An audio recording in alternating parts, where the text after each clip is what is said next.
Hallelujah. Praise the name of the Lord. Thank you, Jesus. It's another day. Thursday morning here in Houston, Texas. Hallelujah. Glory, glory to God alone. Thank you, Jesus. Thank you, Jesus. Sa iyong kabutihan. Yes, Lord. Hallelujah. Thank you, Lord. It's another day. Welcome dito sa ating live. Facebook viewers, YouTube viewers.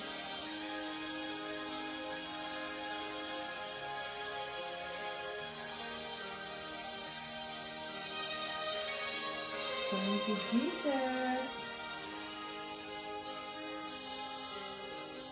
Lord Jesus. For a new day.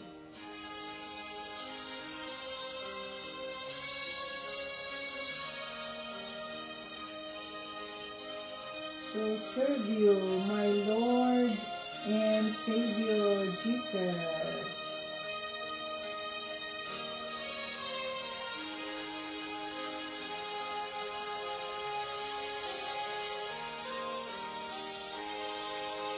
Lead me in every step of the way.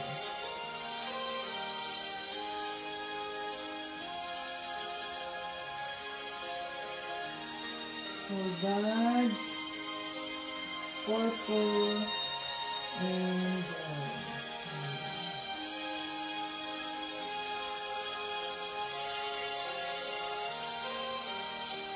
ayan ang ating batayan ng ating pananampalataya, John 3:16. For God so loved the world that He gave His only begotten Son, that whosoever believe in Him will not perish but have everlasting life. Hallelujah. So, happy moments, praise the Lord Jesus Christ. Difficult moments, seek the Lord Jesus Christ. Quiet moments, worship the Lord Jesus Christ.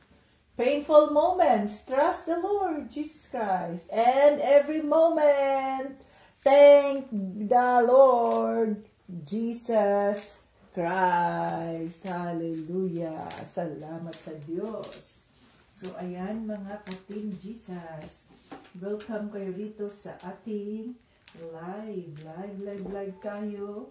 So, nasa na ang iba? Welcome dito sa ating live. Okay. So, andito na ulit tayo sa ating studio. Ayan mga ka-Team Jesus. Welcome dito ulit sa ating live. Ayan ang ating ilaw. Okay. Okidoki. Praise the Lord for a new day. Ngayon ay Thursday morning here in Houston, Texas. Thursday na dito mga ka-Team Jesus ng umaga. Kaya dyan ay Thursday ng gabi. So, welcome dito sa ating live, mga early birds. God bless you. Dahil kayo talaga ay nag-umpisa, nakapag-umpisa. Kaya kayo ay pagpapalain ng ating Panginoong Jesus sapagkat naghanda kayo, nag-abang kayo na magkaroon ng live at you are expectant kung ano man ang gagawin na naman, ano naman ang mensaheng ipapagawa o kaya ipaparinig ng Banal na Espiritu sa ating lahat. Hallelujah. Praise God. At ako'y muling nagising. No? Napakabuti ng Diyos dahil He renewed my strength. Pagod na at pumunta pa kami doon ulit sa Brindisi kahit na ganun na yung itsura, no? Maganda na, pero kailangan nating linisin din yung mga details. So, hala, nagkoskos na naman kami at kinuha namin na yung mga iba pang mga gamit na nandoon sa garahe. So, hakutin namin yun araw-araw hanggang sa maubos na lahat at maging malinis na ang lahat. Hallelujah. Praise God for the strength. At tayo ay nandito ulit upang gamitin ang ating mga katawan para sa kapurihan ng Diyos Ama. Oh, hallelujah. Ayan. So, dito tayo, magpuri tayo sa Panginoon at atin siyang sambahin.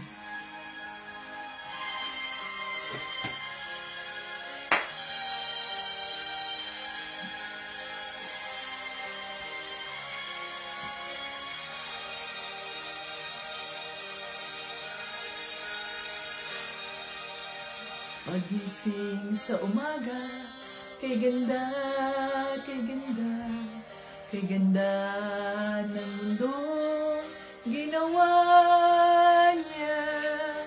Ngayon ko lang nakita ang ganda ng mundo.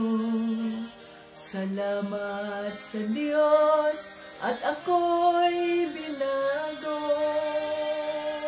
Yes, Lord. Salamat, Lord. Nang tanggapin ko si Jesus aking Diyos, na bago ang lahat sa buhay ko. Bagong ligaya ang nadarama, bagong pag-asa ang nakikita.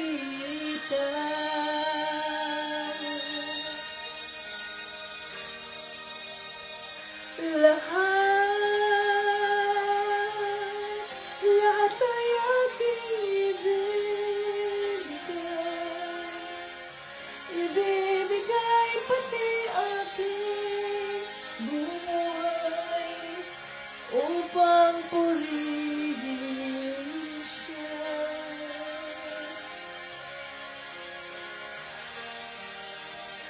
Lahat ay aking ibibigay pati aking buhay upang purihin siya.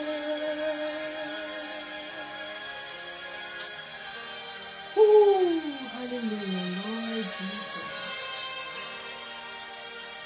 Nag-uumapa ang aking saya, pagmamahal niya ang nadarama, kay ganda ng buhay na nasa kanya.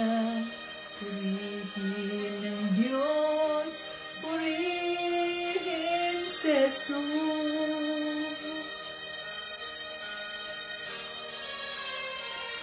Lahat ay aking ibibigay pati aking buhay upang purihin siya.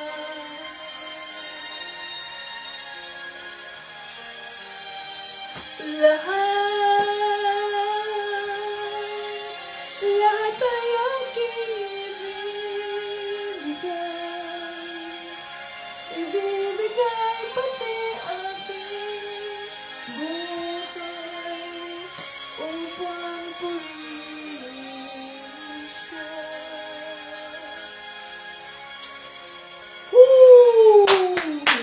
Hallelujah! Lord Jesus, we love you po. Maraming salamat sa iyong kabutihan. Maraming salamat sapagkat nandiyan ka sa araw-araw na kami ay nilalakaran namin ang aming mga pananampalataya sa iyo. Nandiyan ka.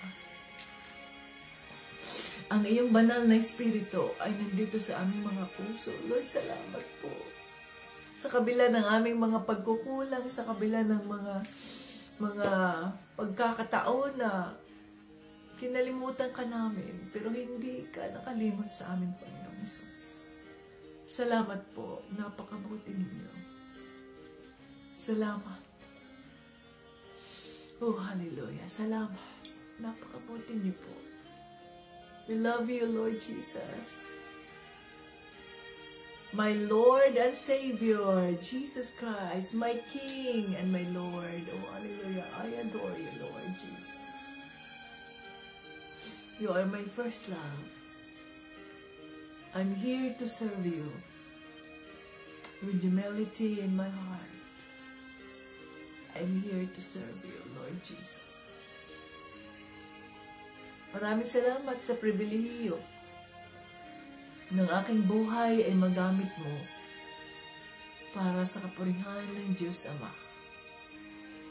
Andito kami ngayon, nagpapakumbaba sa trono ng iyong kaawaan. Kinikilala namin wala kaming magagawa kung wala ka. We need you, Lord Jesus. Ikaw ang totoong puno at kami lamang ay mga sangang idinugtong ng dahil sa kaawaan ng Diyos Ama. At wala kaming maaaring ipagmayabang. Tulungan mo kami na manatili sa aming mga puso yung takot. Yung takot na gumawa ng masama. Yung takot sa hindi pagsunod sa salita mo.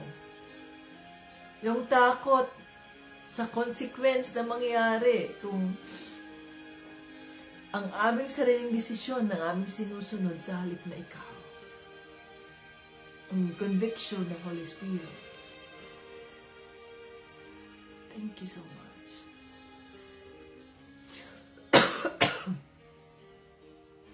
Excuse me. Thank you. Thank you sa presensya ng banal na Espiritu kahapon. To you be all that learn honor, Father God. Holy Spirit, thank you sa iyong presensya. Thank you for honoring our request to be here with us and to speak to all of us the message you want us to hear. Oh, hallelujah. Tuwarin mo kami kung may mga pagkakataon na kami ay naging mayabang, kami ay parang akala mo kung sino-sino na, kung sa pananalita namin, sa pagkilos namin, sa aming treatment, sa aming kapwa. Lord, patawad po, Lord. Salamat sa iyong paalala na kami ay mga sangalang na idinugtong nang dahil sa kaawaan ng Diyos Ama. Oh, hallelujah. Lead us today. Guide us. We welcome your Holy Spirit in our midst. Oh, hallelujah. In Jesus' name. Amen. We welcome the Holy Spirit. Come, Holy Spirit, I need you now. I need your anointing, come in your power. I love you, Holy Spirit. You captivated my soul, and every day I learn to love you more. Come, Holy Spirit, I need you now. I need your anointing, come in your power. I love you, Holy Spirit. You captivated my soul, and every day I learn to love you more. I'm reaching for your heart. You hold my life in your hands, drawing me closer to you. I feel your power renewed. Nothing compares to this place where I could see you face to face. I worship you in spirit and in truth. I'm reaching for your heart. You hold my life in your hands, drawing me closer to you. I feel your power renewed. Nothing compares to this place where I could see you face to face. I worship you in spirit and in truth. I'm reaching for your heart. You hold my life in your hands, drawing me closer to you. I feel your power renewed. Nothing compares to this place where I could see you face to face. I worship you in spirit and in truth. We worship you in spirit and in truth. Yes, Lord Jesus! Sinasamba ka namin sa espiritu at sa katotohanan. Tago mo po ang iyong lingkod sa iyong krus, Panginoong Jesucristo, na hindi ako makikita, kundi ang makikita ay ang kabutihan mo, ang iyong pagmamahal, ang kapangyarihan ng Diyos Ama, ang kaluwalhatian ng Diyos Ama. Oh, hallelujah, Jesus, King of Kings and Lord of Lords. Dinideklara namin ang live na ito ay holy and sanctified by the blood of Jesus, at mangusap ka sa amin, Banal na Espiritu. Buksan mo ang aming mga isipan, ng aming mga puso, upang mas lalo pa naming mapatibay ang aming personal na relasyon kay Panginoong Jesucristo. Hallelujah. In Jesus' name we pray. Amen! Welcome ulit dito sa ating live. Ngayon ay Huwebes ng umaga dito sa Houston, Texas. January 30, 2025. Praise God! Woo! Hallelujah! To God be the glory and honor. Hallelujah!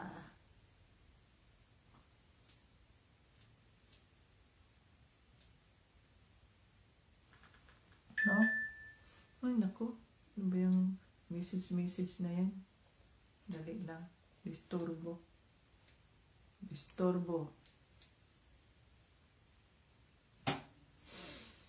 Okay. So, ayan no, mga ka-Team Jesus. Noong nakaraang araw, Miyerkules, ay tinuruan tayo ng Panginoon, pinaalala sa atin, na dahil sa kanyang ang kaawaan ng Diyos Ama, no? So, yung kaligtasan ng mga hindi Hudiyo, at tayo ay grafted, at idinugtong lang tayo ng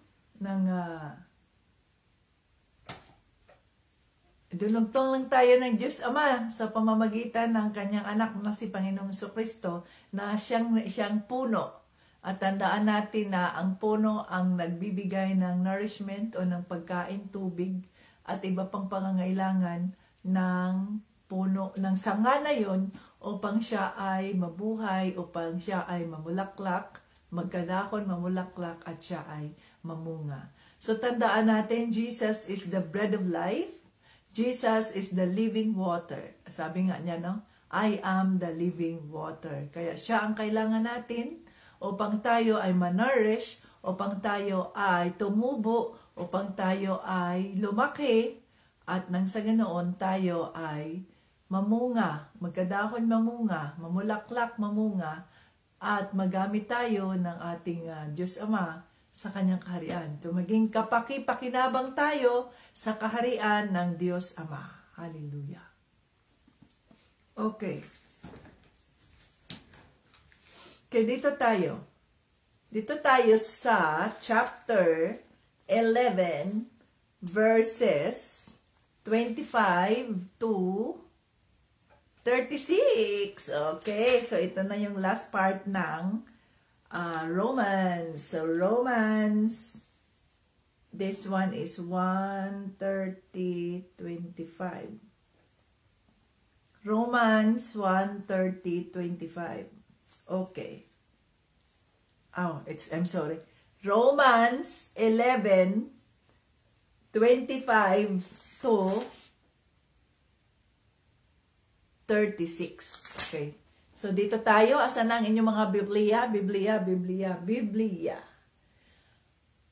Sabi dito sa 25, mga kapatid, nais kong malaman ninyo ang isang katotohanan na ngayon ko lang ihahayag sa inyo, para hindi maging mataas ang tingin nyo sa inyong sarili.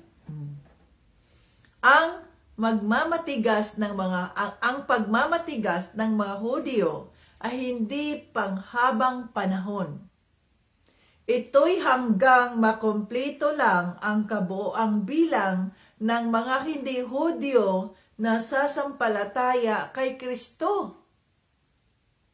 Sa pagkatapos niyan, o dito tayo sa 26, pagkatapos niyan, maliligtas ang buong Israel, gaya ng sinabi sa kasulatan, magmumula sa Zion ang tagapagligtas, aalisin niya ang kasamaan sa lahi ni Jacob. 27, gagawin ko ang kasunduang ito sa kanila sa araw na aalisin ko ang kanilang kasalanan. Hallelujah. So 20, dito tayo sa 28.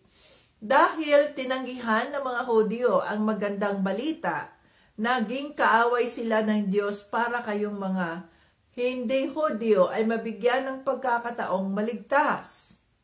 Pero kung ang pagpili ng Diyos ang pag-uusapan, mahal pa rin sila ng Diyos dahil sa kanilang mga ninuno. O mahal pa rin ng Diyos ang Israel dahil nga sa pangako niya sa mga ninuno nito. Pangako ng Diyos Ama kay Abraham, di ba? Kay Abraham, kay Isaac, kay Jacob o kay Israel. Ayan. Dito tayo sa 29. Sapagkat ang Diyos ay hindi nagbabago ng isip sa kanyang pagpili at pagpapala. O hala, hindi nagbabago ang isip ng isip sa kanyang pagpili at pagpapala. O hindi nagbabago ang Diyos sa kanyang pinili at sa kanyang pagpapalain, mga ka-Team Jesus. Pag ikaw ang pinili at pag ikaw ang pinagpapala, kahit na magagalit pa yung iba dyan, wala silang magawa. Dahil ang Diyos ang pumili sa iyo. Hallelujah. Ang Diyos ang pumili sa atin. Dito tayo sa 31. 30.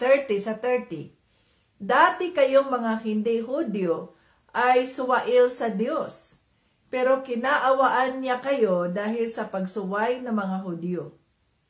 Ganoon din naman, kaawaan niya ang mga Hudyo sa kabila ng pagkasuwail nila, tulad ng ginawa niya sa inyo. Ganoon din naman sa 31, ganoon din naman kaawaan niya ang mga Hudyo sa kabila ng pagkasuwail nila tulad ng ginawa niya sa inyo. So dito sa 30, suwail tayo. So tayo ay mga suwail, di ba?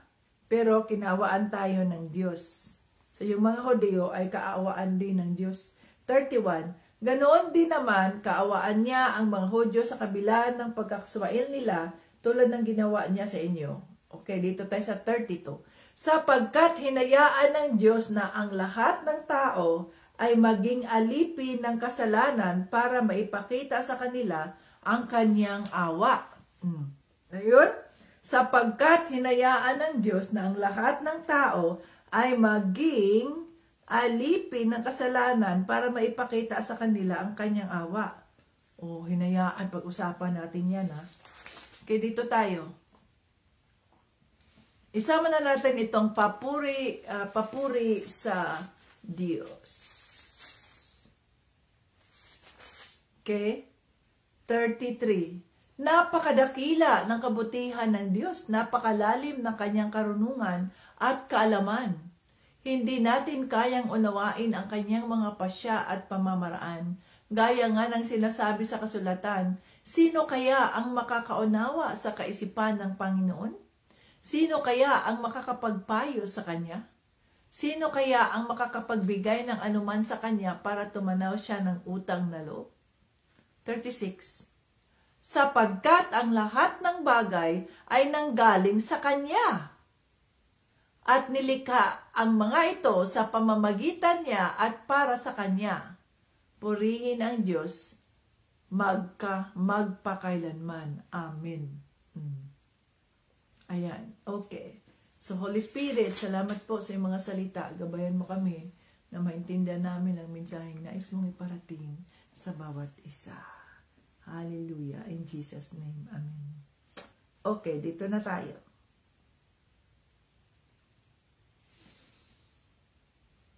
So, muli na namang pinapaalala ni Pablo dito na kahit ang mga Hudyo ay naging suwail sa Diyos, ay papapatawarin pa rin sila.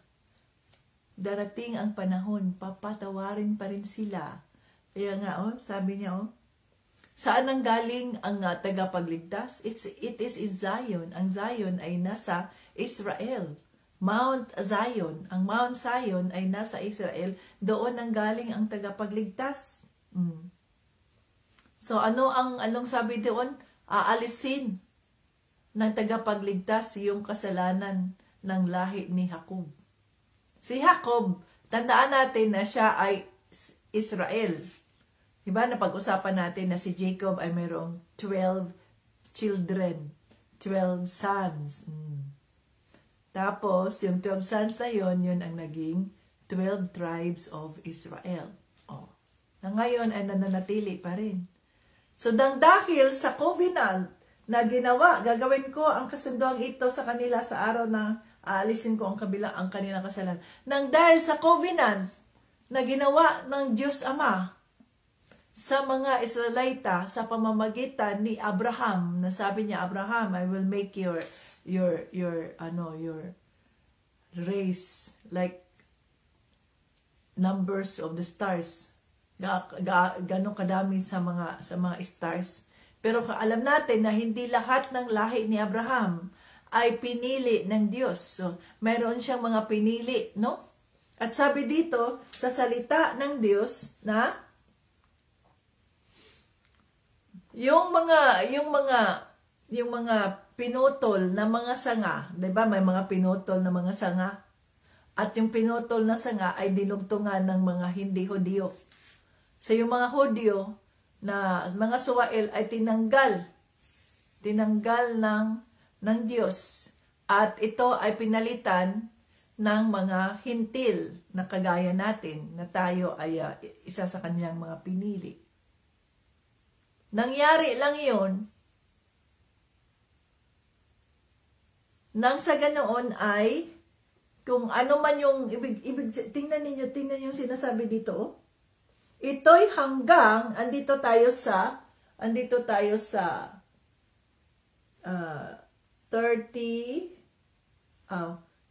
sa 25. Ang sabi dito, ito'y hanggat makumpleto lang ang kabuuang bilang ng mga hindi Hudyo na sumasampalataya kay Kristo. Na ibig sabihin nun, mayroong limitasyon kung ilan lamang ang maliligtas. Hindi lahat. Kaya nga, we are so blessed na isa tayo. Sana maaga pa lang ay isa tayo sa mga napili ng Diyos na isama doon sa puno na yun, iugnay doon sa totoong puno na yun. So, anong sabi dito? Mga kapatid, nais kong malaman ninyo ang isang katotohanan na ngayon ko lang inihayag sa inyo para hindi maging mataas ang tingin nyo sa inyong sarili. Para hindi tayo magmataas na ako ay ganyan. Dahil hindi tayo pwedeng magmayabang, di ba? Ang pagmamatigas ng mga Hudyo ay hindi panghabang buhay o panghabang panahon. Ito'y hanggang makumpleto lang ang kabuang bilang ng mga hindi Hudyo na sasampalataya kay Kristo. Pagkatapos niyan, maliligtas ang buong Israel. So, ang buong Israel ibabalik ng Diyos Ama yung mga Israelite, yung mga sanga na pinutol niya dahil sa kanilang pagiging suwail. Ibabalik nila at yung mga hintil na tumanggap kay Panginoong Jesucristo, na naugnay na kay Panginoong Jesucristo, lahat-lahat na baptismo sa tubig, sa Espiritu, Subalit, iniwanan si Jesucristo, umano siya, nag-backslide sila. Hindi sila ang pinili. Nandoon yan sa salita ng Diyos eh. Many are called, but few are chosen. Many are called, but few are chosen. Marami ang tinawag, ayan, makinig kayo sa salita ng Diyos. Subalit, iilan lang ang pinili. See? Bakit iilan lang ang pinili? Halimbawa, tayo mga hintil, bakit iilan lang ang pinili? Hindi lahat. Sapagkat, alam ng Diyos ang nilalaman ng ating mga puso. Alam niya ang ating mga motibo. Ano sinasabi sa salita ng Diyos? Hinahanap niya ang totoong mananampalataya sa Kanya. The Lord is looking for a true worshiper. At itong mga totoong mananampalataya sa Kanya, yun ang Kanyang pinili. Sapagkat tandaan natin, it's our choice. Gusto nating mailigtas o hindi? Gusto nating mapabilang bilang mga anak ng Diyos Ama, adopted children of God, o hindi? It is your choice. Although, sinabi dito sa salita ng Diyos, ang sabi dito, ano dito? Pero kung ang pagpili ng Diyos ang pag-uusapan, mahal pa rin sila ng Diyos dahil sa kanilang mga ninuno. May isa pa ditong sinasabi. Dati, dito sa 30, dati kayong mga hindi Hudyo ay suwail sa Diyos, pero kinaawaan niya kayo dahil sa pagsuway ng mga Hudyo. So, kinaawaan tayo ng Diyos Ama, kahit tayo ay mga suwail dahil din sa pagsuway ng mga Hudyo. So, parang nagkaroon tayo ng utang na loob sa mga Hudyo nang dahil sa kanilang ginawa na ito ay plano ng Diyos na patigasin ang kanilang mga ulo, ang mga puso nila para mag-giveaway tayo, ang mga hintil ay mabigyan ng pagkakataon na makilala si Panginoong Jesucristo, mapili niya ang totoong tagapagsamba sa Kanya. Sinasamba natin si Panginoong Jesucristo sa Espiritu at sa katotohanan sa bawat aspeto ng buhay natin. Kasama natin si Panginoong Jesucristo. Yan ang sinasabing true worshipers. Okay? So, ganun din ay kaawaan ng Diyos yung mga Hudyo. Dito, although, ayan ang sabi ko sa inyo ito, sabi ng Holy Spirit, sapagkat hinayaan ng Diyos na ang lahat ng tao ay maging alipi ng kasalanan para maipakita sa kanila ang Kanyang awa. O see? The Lord allowed it. God the Father allowed it na itong mga tayo ay maging masama. Itong mga ito ay naging rapist. Itong mga ito ay naging ganyan. Bakit? The Lord allowed it. Para sa ganun, ang sabi dito sa Romans 11, verse 32. Para maipakita sa kanila ang Kanyang kaawaan. Hallelujah. No? Maipakita ang Kanyang kaawaan. So, maipakita at siya ay maluwalhatian na malaman natin na itong taong ito, mamatay tao, murderer, tingnan mo, rapist at iba pa. Maraming galit sa kanya, maraming gustong pumatay sa kanya. Subalit nung siya ay nasa prisuhan, nasa kulungan, ay doon siya kinatagpo ng Diyos at ginamit siya ng Diyos bilang anointed servant of the Lord, preacher. Na sino man ang kagaya ng yung pastor namin doon sa Baguio, si Pastor June, no? Yun talaga ang kanyang testimony. Yun ay ikalawang buhay na niya yun. Kasi nga, spoiled siya na anak. Spoiled siya na anak ng nanay niya, tatay niya. At yun na nga, sa murang edad niya, teenager pa siya, ay nagbisyo na siya. Drugs, inom, mga ganito, ganyan. No? At pa siya, yung marami pa siyang mga pinasukan ba ng mga illegal na mga gawain. Ganyan siya. Ganun Ganun ang pinagmumulan niya. Hanggang sa siya ay nakulong at dahil sa kanyang notorious siya notorious. So, nangyari sa kanya ay nandoon siya sa Binartolina siya. Binartolina siya. Tapos, binugbog pa siya. Ganyan. So, yung time na yon na nandoon siya sa Bartolina, ang dilim-dilim ng Bartolina, wala kang makitang ni anong ilaw, tapos may mga gumagalaw-galaw doon na mga ano siguro, mga daga or what, ipis at iba pa, pero hindi mo makikita kasi sa sobrang dilim. Hindi ka iinom, wala kang tubig, wala kang pagkain, ganun ang kanyang testimony. At dahil sa nangyari na yon, naalala niya ang Panginoong Hesus. Lord, anong gusto mong sa buhay ko? Kung gusto mong kunin mo na ako, kunin mo na ako. Pero kung may plano ka pa sa buhay ko, bigyan mo ako ng chance. Kasi lupaypay siya at ano na siya yung ano ba yun? Yun bang binugbog siya ba ng mga nandoon sa prisukan ba? Kulungan. Ano siya? Almost na siyang yung mamatay na yata siya dahil sa sobrang pagod ng katawan niya, bugbog sa katawan niya, ganyan. Bugbog sarado siya So the last part ng buhay niya, sabi niya, Lord, alam ko ako'y nagkamali. Patawarin mo ako. Kinagtagpo siya ng Diyos doon sa loob ng Bartolina na yun. Doon sa sobrang dilim ng lugar na yun. Na may mga gumagalaw na mga aywan ko ano. No? Sabi niya, Lord, nagkamali po ako sa aking buhay. Bumalik pa. Di ba ganun yung mangyayari? Pag tayo ay nasa part na parang mamatay na tayo dahil sa ganitong sitwasyon natin, ganyan. So, ang kaawaan ng Diyos ba? Bumabalik sa atin, nagre-reflect tayo, nagre-recall tayo, ang aking mga magulang, ang aking mga magulang ay ganyan.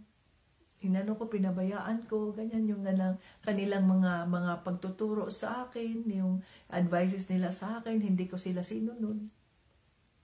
So, bumalik sa kanya, yung mga time na yun na siya ay nagdidelirio na at siya ay maaring mamatay na. At ang sabi niya sa sarili niya, patawarin mo ako. Kung ang buhay ko ay hanggang ngayon lang, dito ngayon, kunin niyo na ako.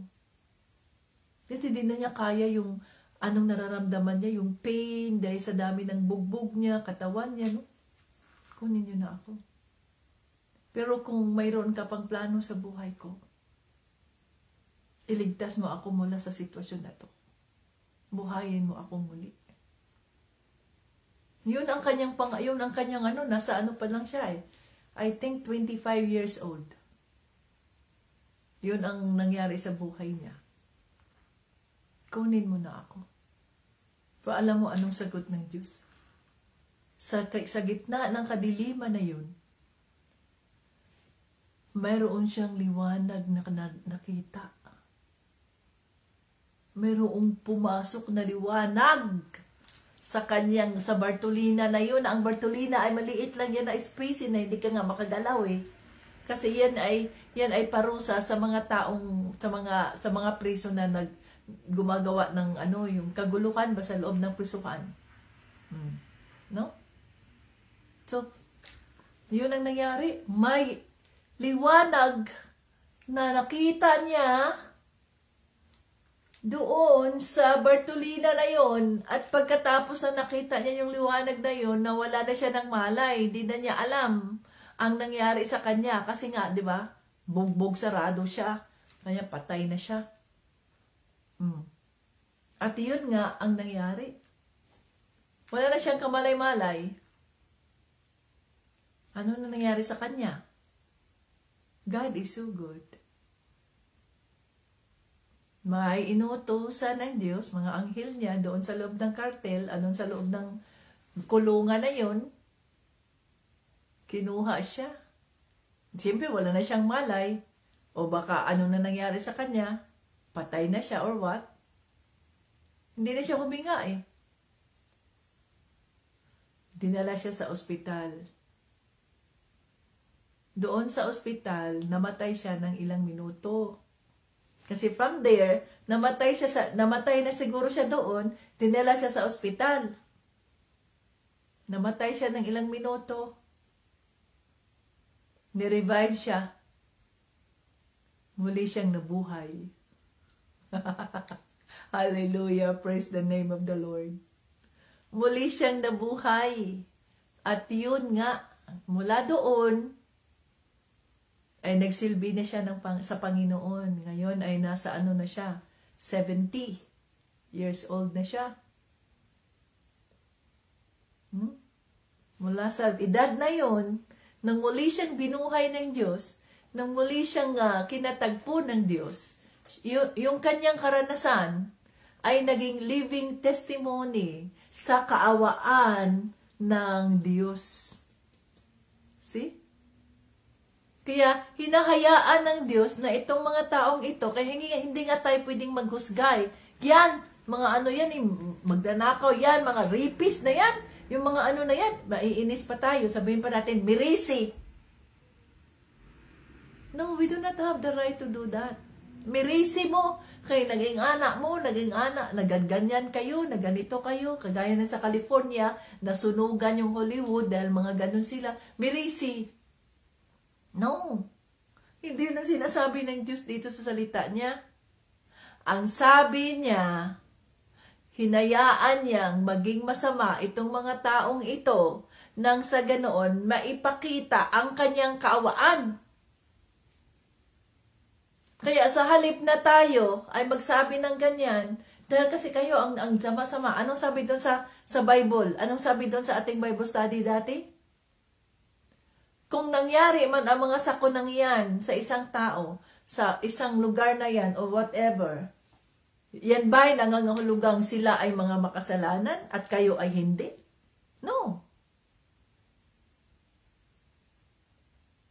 Yun ay nangyari sa kanya, kalooban ng Diyos yan na mangyari yan sa kanila, bilang paalala sa atin, bilang paalala sa inyo, bilang paalala sa akin, sa ating lahat, na kung hindi tayo magbabago sa ating mga kilos, sa ating mga pananalita, sa ating mga galaw, sa ating pakikipagkapwa, kung hindi tayo magbabago, kagaya din tayo diyan sa kanila, wicked.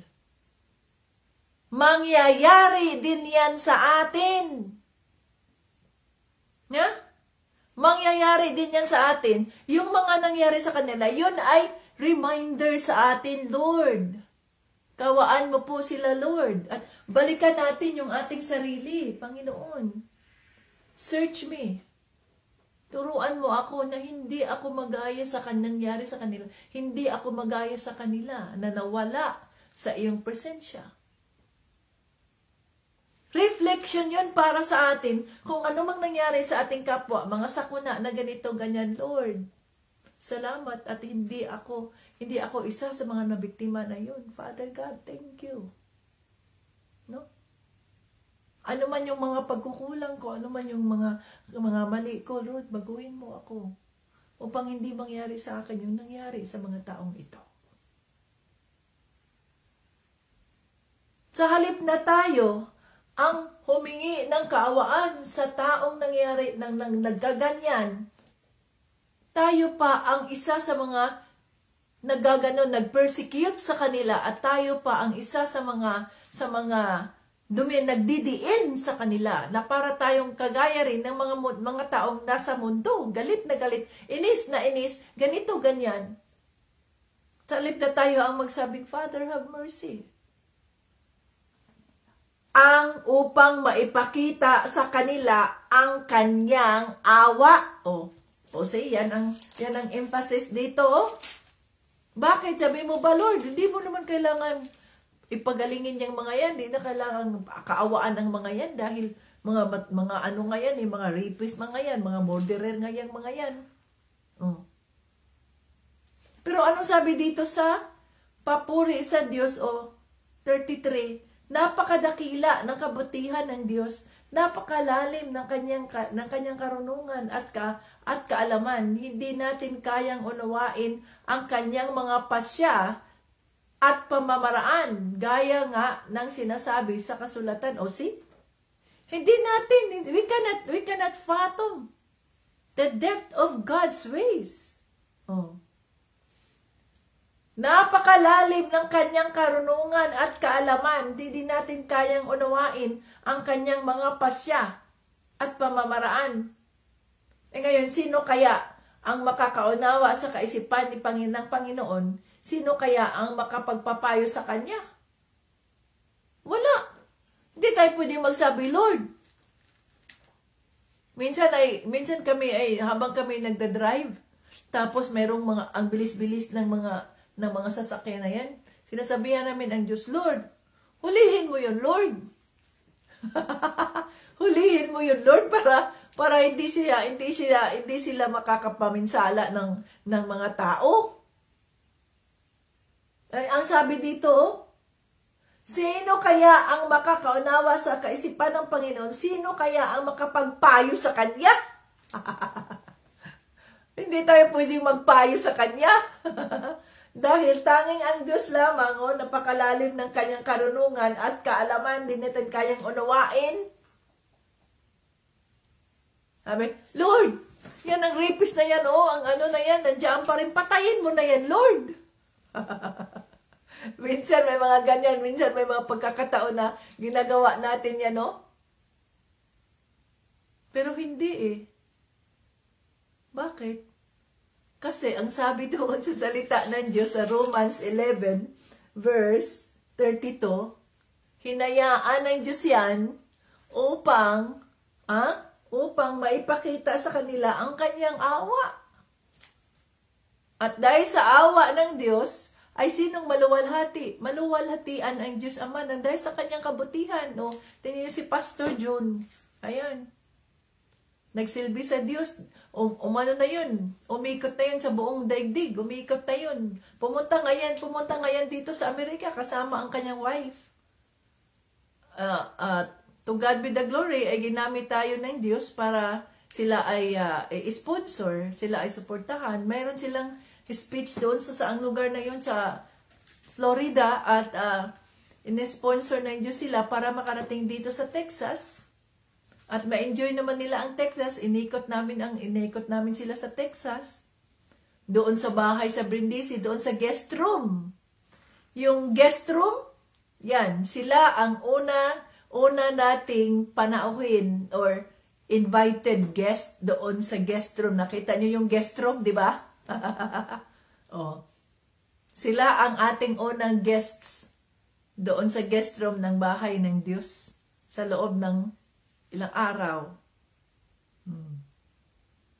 So yun, umikot na yun kasi doon sa iba-ibang sa Asia, sa Europe, na iniimbitahan siya ng iba-ibang churches. Kasi dahil sa kaawaan ng Diyos, pinili ng Diyos itong mga ito para maging living witness na kahit paman ikaw ang nasa death row ka na, kahit ikaw ang pinaka-heinous dyan, pinakamasamang tao sa balat ng lupa, meron ka pa ring pagkakataon kung ang piliin mo ay ang pagpapakumbaba sa sarili mo at ang pagtanggap na ikaw ay makasalanan at nagkamali ka at maniwala ka kay Panginoong Jesucristo bilang Diyos at tagapagligtas mo at talikuran mo ang iyong kasalanan. See? Kaya hindi tayo pwedeng magsabi na, buti nga sa inyo, kasi kayo ay mga ganito, kasi kayo ay mga ganyan. Hala. Rebuke is real. Diba? Rebuke is real. Bakit? Sino tayo na makakapagpayo sa Diyos? Sino tayo? Sino tayo na magsasabi sa Diyos, Lord? So, ang gawin natin, ipag-pray natin ang mga ito. Lord, patawarin mo po ang taong yan, Lord. God bless him. God bless her.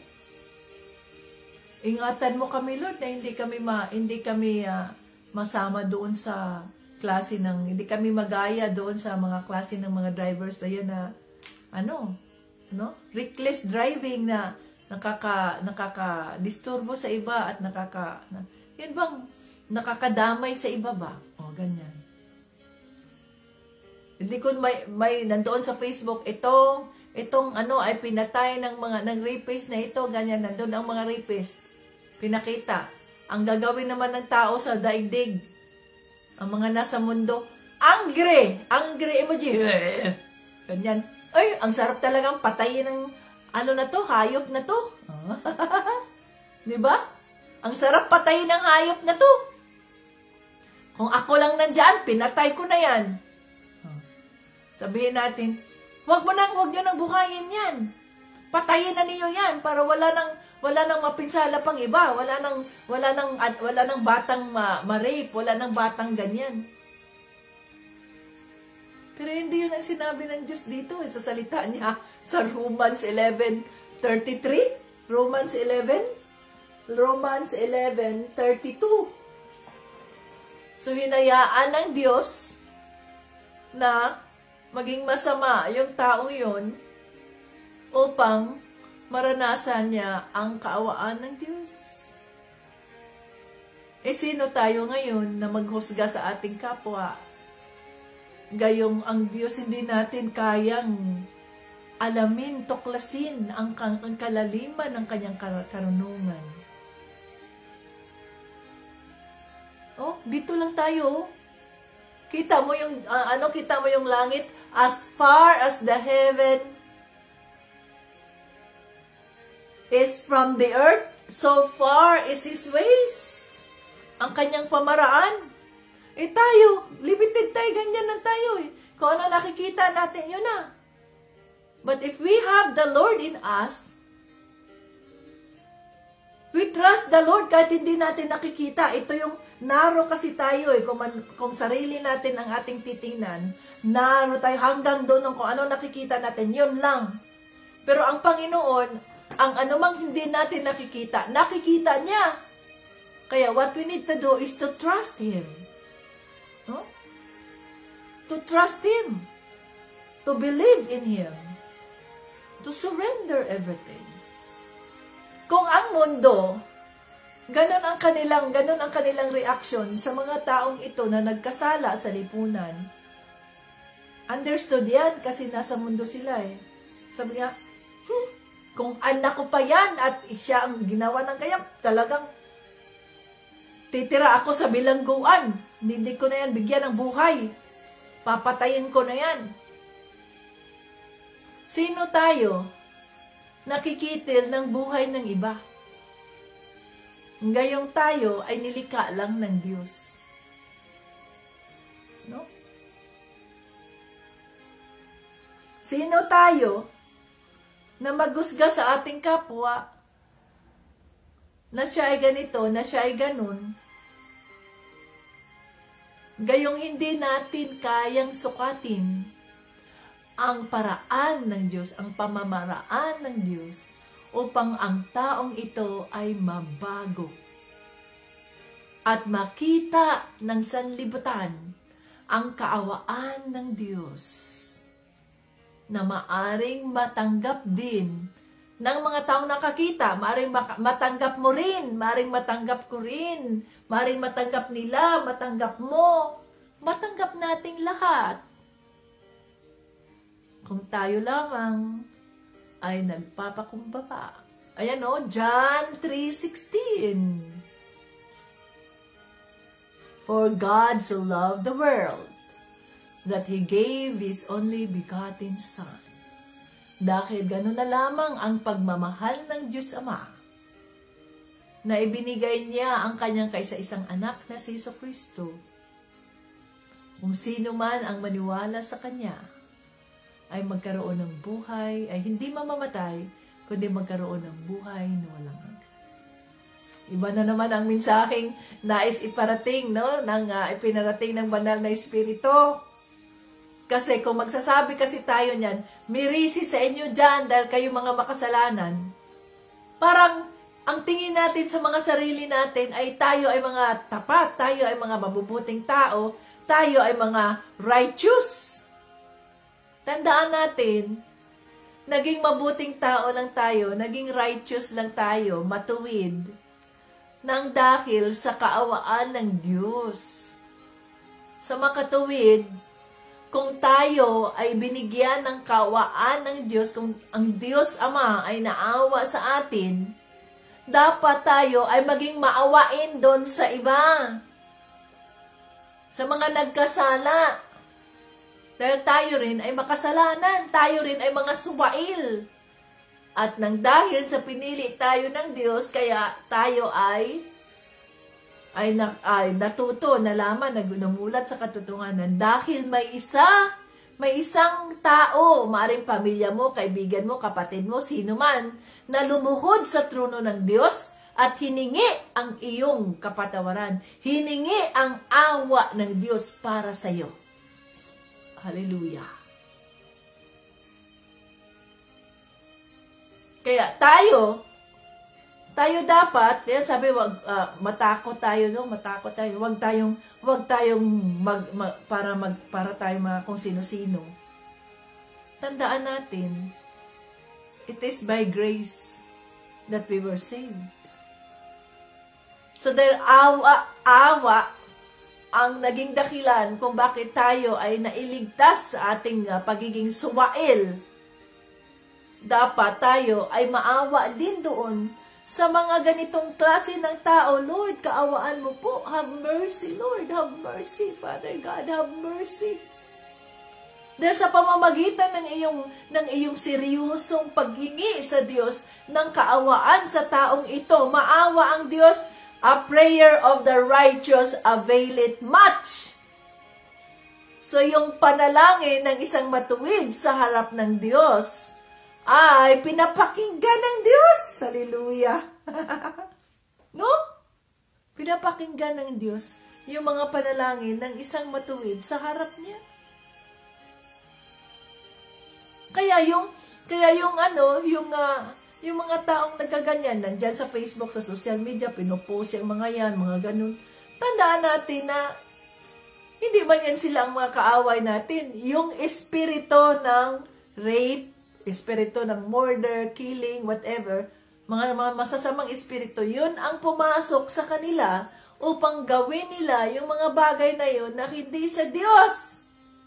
Subalit hinayaan ng Diyos yan na mangyari upang kung ang mga ito ay humihingi ng kapatawaran, kung may mga taong nagpakumbaba, Father God, have mercy po ng mga taong ito, Lord, katagpuin mo sila.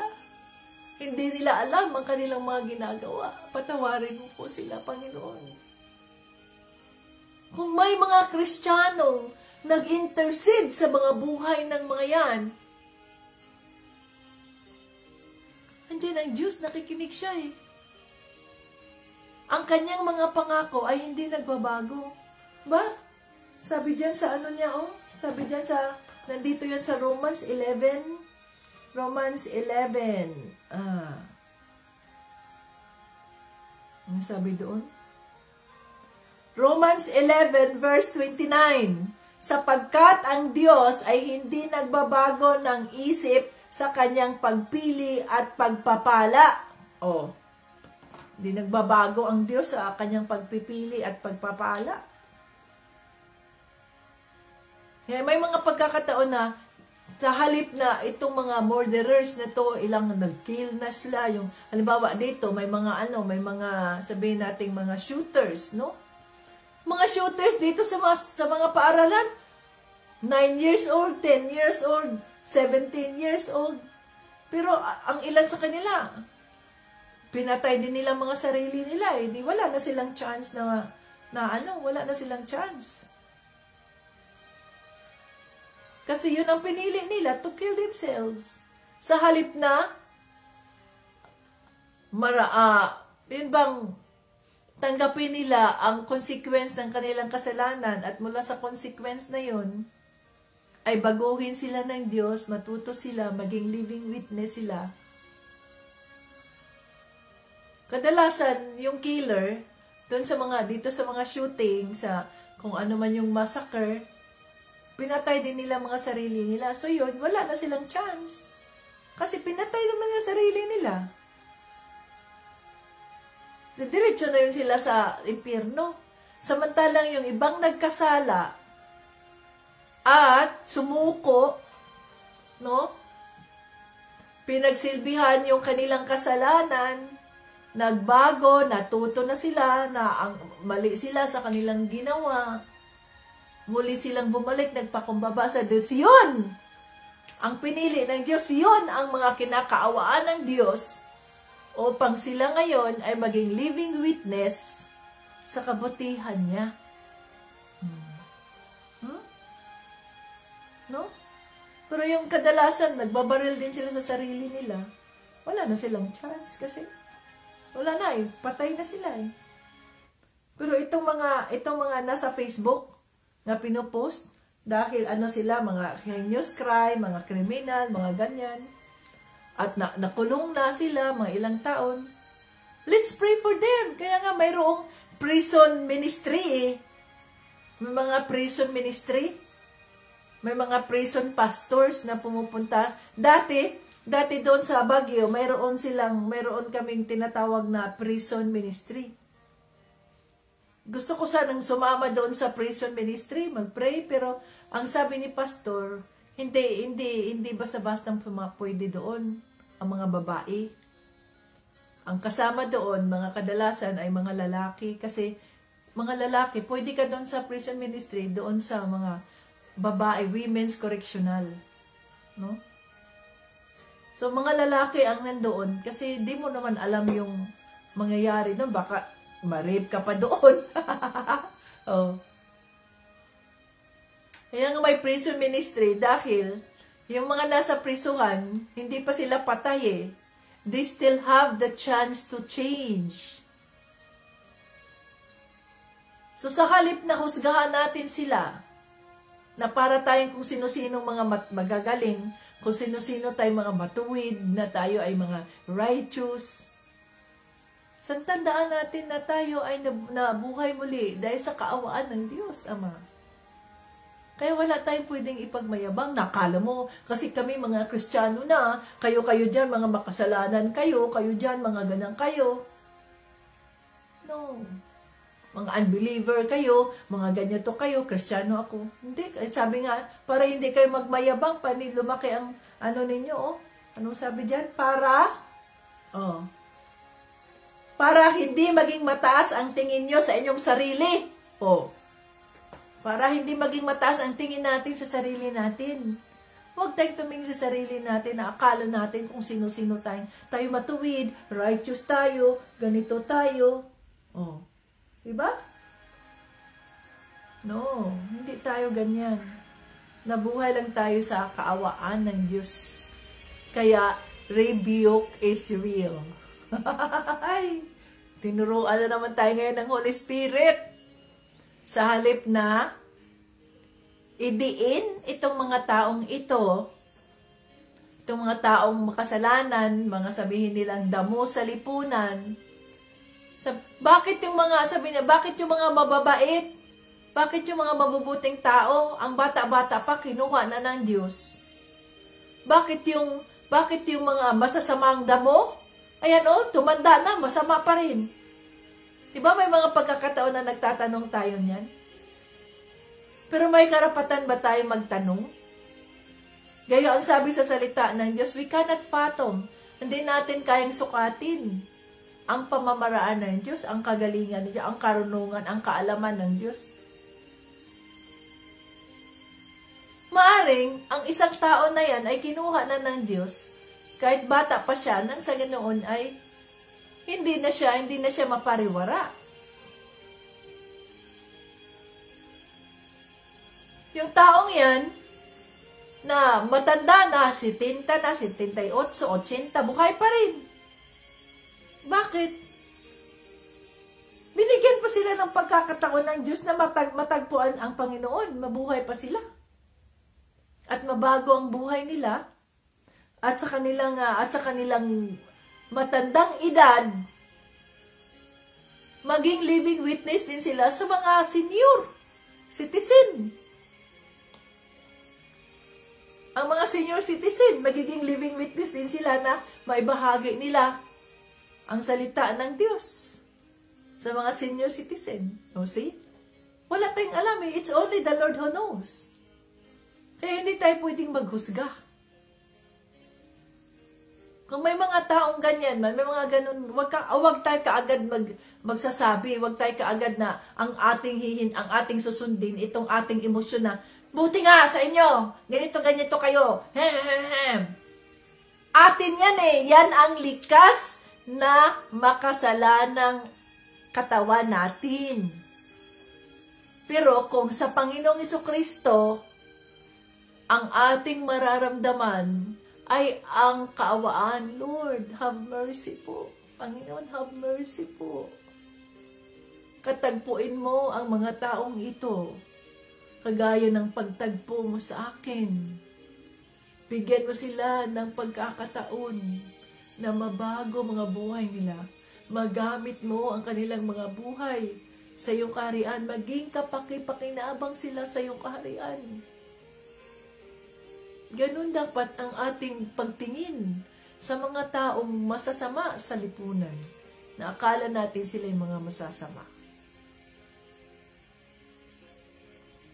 No? Kundi tayo mga Kristiyano eh.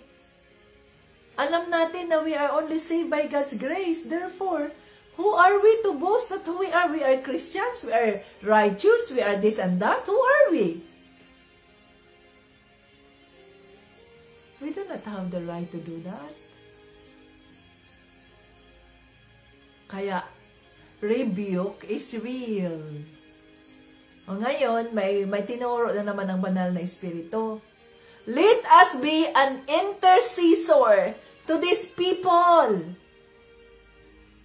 Maging intercessor tayo sa mga taong ito.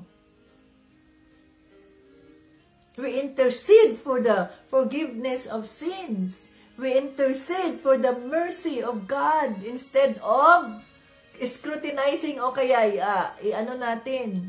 idiin pa natin sila. Oh, hallelujah. Kaya, rebuke is real. Praying na isa kayo sa mga kinausap ng ating Panginoong Jesucristo ng banal na Espiritu. At baguhin natin ang pananaw natin ba sa buhay. We have to renew our mind. We have to renew our hearts. Na ang ating isipan, ang ating mga puso, ay in-tune natin doon sa banal na Espiritu. Para pag nakakita tayo doon sa mga social media, halimbawa ako, si Tita Avita, nagsishare ako ng mga ganyan eh. Nagsasabi ko, Father God, have mercy po. Let your mercy and grace have mercy to us sinners. Kayo dyan, pag mayroong yung iba magsasabi amin, yung iba magsasabi merisi, yung iba magsasabi buti nga sa inyo dahil kayo ay mga makasalanan. Oh, kaya rebuke is real. No? Hallelujah, Holy Spirit. Salamat po. Napakabuti ninyo. Maraming salamat po, Holy Spirit. Panginoon Jesucristo, thank you sa presensya ng iyong banal na Espiritu. Dahil kami na naman ay natuto, masakit man po ang katotohanan. Subalit yung katotohanan na yun ang magpabago sa aming pananaw, sa aming kapwa. Pananaw na nakabatay sa kaawaan ng Diyos Ama. Salamat, Lord. Salamat, Lord, dahil binabago nyo kami sa araw-araw na kami ay nakikipag-ugnayan sa inyo. Panginoon, tinatanggap namin na kami po ay nagkasala. Patawarin mo kami sa mga pagkakataon na sa halip na kami po ay humingi ng kaawaan. Kaawaan mo para sa mga taong ito ay kami pa ang dumidiin sa kanila. Kami pa ang nagsisisi sa kanila. Kami pa ang nagdagdag ng burden, ng inis, ng galit.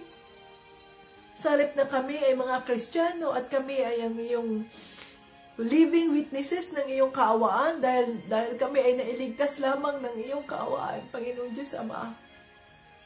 Patawarin mo kami kung kami naging self-righteous. Kami naging mapagmataas na akala namin kami mga Kristiyano, mga makasalanan, itong mga taong ito, mga unbelievers, mga murderers, rapists, ano-ano pa man, mga magnanakaw. Lord, forgive us, Father God. Forgive us, Lord. Forgive us, Lord. Forgive us, Holy Spirit. Salamat sa panibagong mensahe na iyong binigay sa amin.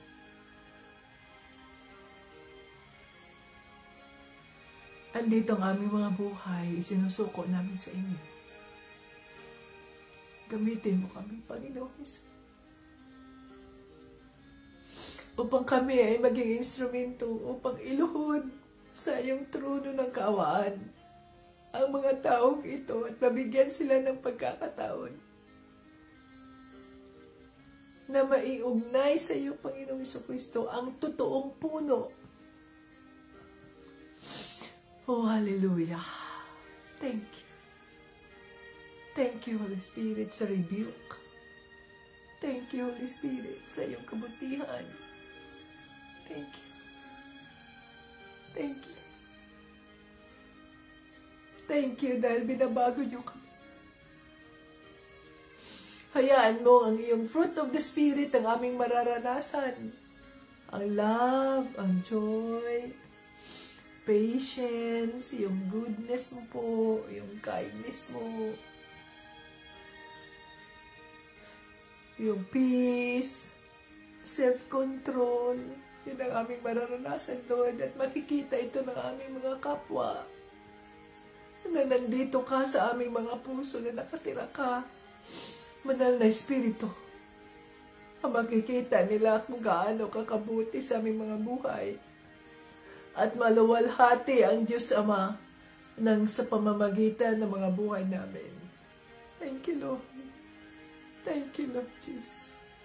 Holy Spirit, thank you. To you be all the glory and honor. To God be all the glory and honor. Hallelujah, Lord. Salamat po. At i-bless mo ang mga taong nandito, nag-join sa iyong live, nakikinig sa iyong mga salita. Lord, iparating mo ang mensaheng ito sa buong sulok ng daigdig upang mas marami pang mabigyan ng pagkakataon na magsilbi sa inyo, Panginoon Jesus. Maraming salamat po sa kapatawaran ng aming mga kasalanan.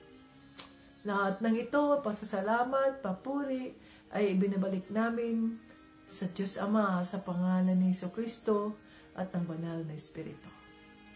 Amen. Hallelujah.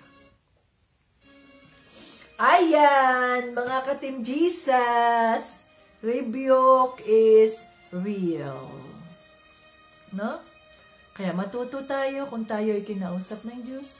Matuto tayo at baguhin natin ang ating mga buhay para sa ganon, maging kagamit-gamit tayo sa kaharian ng Diyos. So tayo na ngayon ang maging intercessor. So makikita mo yung reaction ng iba, galit sila, inais nila, ganyan. Pero sa atin, care. Father God, have mercy. In Jesus' name. Have mercy to us, sinners. In Jesus' name. Hallelujah. Sino ang mga na-rebuke? ang mga na-rebuke ay magsabi ng, Praise the Lord Jesus Christ, dahil ako ay na-rebuke. Hallelujah. Okay. Hanggang sa muli. Jesus loves us. Kita-kita ulit tayo bukas ng gabi, alas 8 ng gabi sa Pilipinas, alas 6 ng umaga dito sa Houston, Texas. God bless us all. Bye-bye.